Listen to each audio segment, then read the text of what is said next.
దిగంబరా దిగంబరా దత్తావధూత.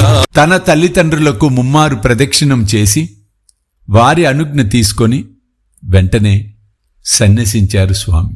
అనంతరం శ్రీపాద శ్రీవల్లభుడు తన యోగశక్తితో మనోవేగముతో ప్రయాణించి పరమ పవిత్రమైన పుణ్యక్షేత్రమైన కాశీకి చేరాడు.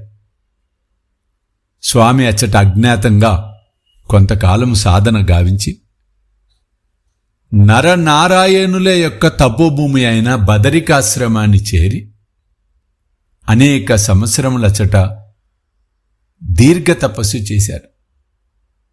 అనంతరం దక్షిణాపదమునకు బయలుదేరారు శ్రీపాద శ్రీవల్లభులు.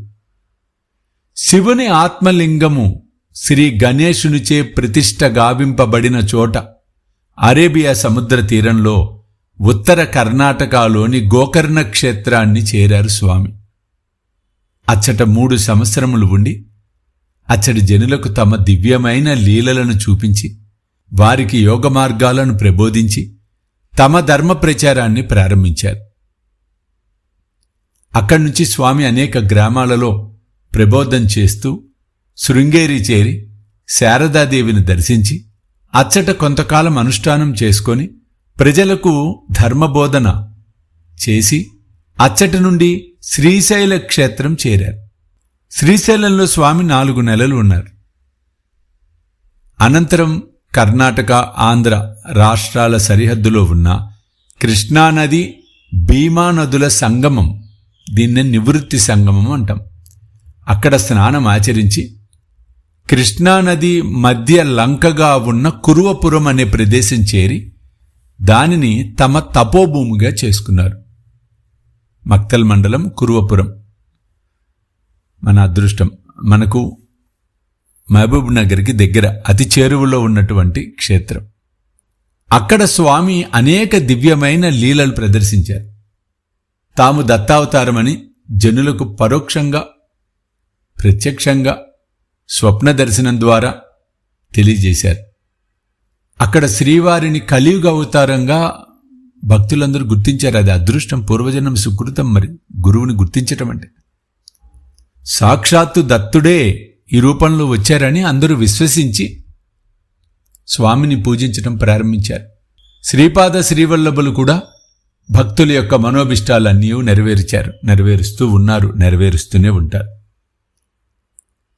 ఆ కురువపురంలో ఒక బ్రాహ్మణ దంపతులకు సంతానము నష్టం కలుగుతుంది. ప్రతిసారి నిలబడటంలా.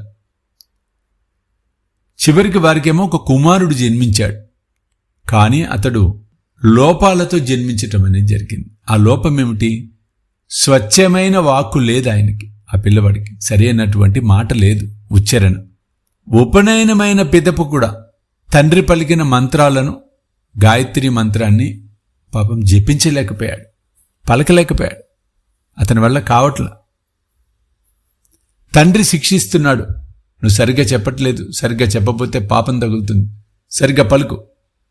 ఆ విధంగా జరుగుతున్న సమయంలో తల్లి ప్రతిసారి అడ్డుపడి కొట్టనివ్వకుండా అడ్డుపడుతూ ఉండేది ఈ బ్రాహ్మణుడికి.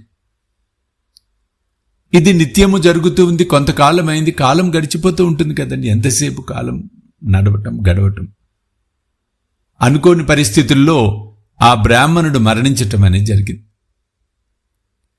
అతని భార్య మరి కుటుంబాన్ని పోషించాలి. ఏం చేయాలి? ఆ తల్లి భిక్షమెత్తి బాలుణ్ణి పోషిస్తోంది. పిల్లవాడు చూస్తుండగానే యుక్త వయస్కుడయ్యాడు, అతనికి వివాహం చేయాలి. కానీ అతనికి ఉన్న ఇబ్బంది వలన ఎవరూ కూడా పిల్లనివ్వటానికి ముందుకు రావటంలా.